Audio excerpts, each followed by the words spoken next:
Hello everyone and welcome back to the channel. My name is the Lollipop and Trek has recently released the 2022 FX3.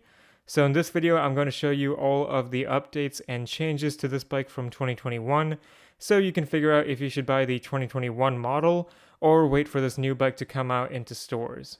And of course, I'll make this as simple as possible when I show this completed table, highlighting all of the changes at the end of the video, and I'll also give you my personal thoughts on the upgrades then as well. And if you are interested in videos like these, I've made several similar comparisons, including ones on the 2022 Dual Sport lineup as well. And for a background, the FX bikes are Trek's fitness hybrid bikes, designed to be more comfortable and durable than road bikes while still retaining speed and being lightweight. They come in aluminum and carbon fiber models, but the FX3 is the highest end aluminum model besides the FX4 disc. And the FX3 bikes all come with carbon front forks.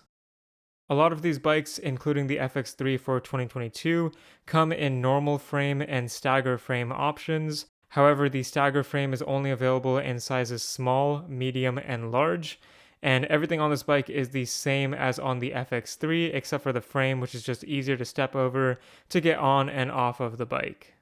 Therefore, when I show images of these bikes, I will focus on the normal frame versions to make things less complicated. With that, let's get into these 2022 changes, starting with the prices. Now, the price has fortunately not changed since 2021, but I will mention it here still as a reminder that the bike costs $900 or 775 pounds. The first change we have is then to the color. The normal 2021 FX3 came in one color in the United States, which was Rage Red, but in some other countries it also came in a crystal white color. The 2021 FX3 also came in a women-specific model, and that bike came in the colors Voodoo Trek Black and the color Magenta, which was also available on the stagger frame version of that same bike. For 2022, the women's models have been removed, which is fine since the only difference they had was a women's oriented seat and some different color options. But regardless, the 2022 FX3 only comes in two colors, which are an alpine blue to a deep dark blue fade color, as well as a more subtle matte Neaster black option. And these same two colors are also available in the stagger versions of these bikes. In some other countries, we are also seeing this bike come in a crystal white color with blue accents, as well as a Viper red to Cobra blood red fade color. Another change to this bike that I'll mention is the sizing. In 2021, the FX3 bikes had different sizing depending on the specific frame model, so the women's and stagger versions came in different sizes. For 2022, the normal bike has a new extra small size available, but the stagger bike still comes in the same three small, medium, and large sizes. For the bike's components, we do have a small update for 2022 to the stem. Both the 2021 and 2022 bikes use the same Bontrager Elite stem, but the 2021 bike had a 110mm long stem for sizes extra large and extra large, while the new bike keeps the 100mm long stem in these larger sizes for some better control while turning. But the main update to this bike is to the drivetrain. And before we begin, I do want to mention that this drivetrain update is the exact same one we saw to the 2022 Dual Sport 3, which I have already covered in my last video. But if you have not seen that video, let's talk about the change.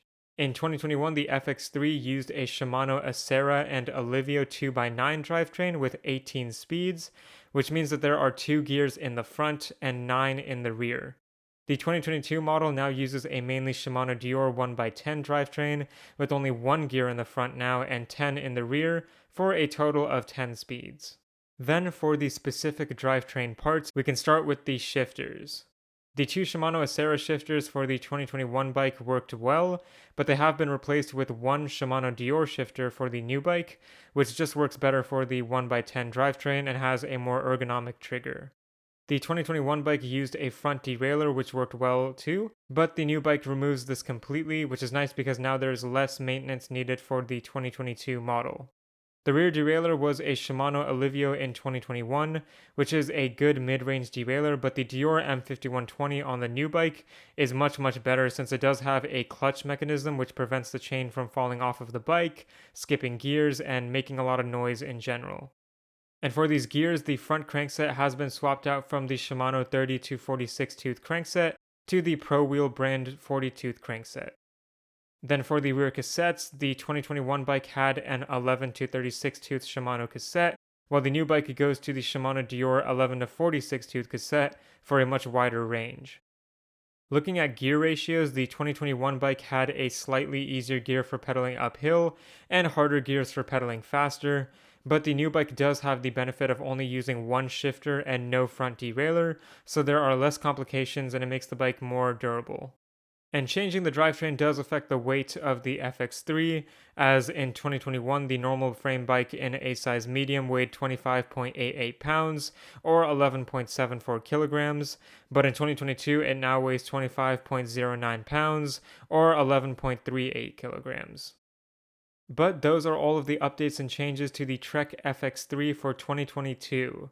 I hope all of you enjoyed watching since I really appreciate you guys, but for my thoughts, there aren't too many changes to this bike, though I do love the color updates. The new drivetrain, in my opinion, is definitely better than the one from 2021, but that's mainly because I prefer having one-by drivetrains to make everything simpler and easier to maintain. Some people may not like this change since they do want to have more speeds while they're riding, so they can go faster or find the exact right speed for when they're going uphill or anything like that, but bikes in general are moving more towards simpler drivetrains, as you don't lose out on too many speeds, but you do get the relief of a more reliable drivetrain. These are my thoughts, but I'm excited to hear what you guys think in the comment section below, so feel free to say anything down there since I do read all of them. And as always, thank you all for watching, and remember to keep biking.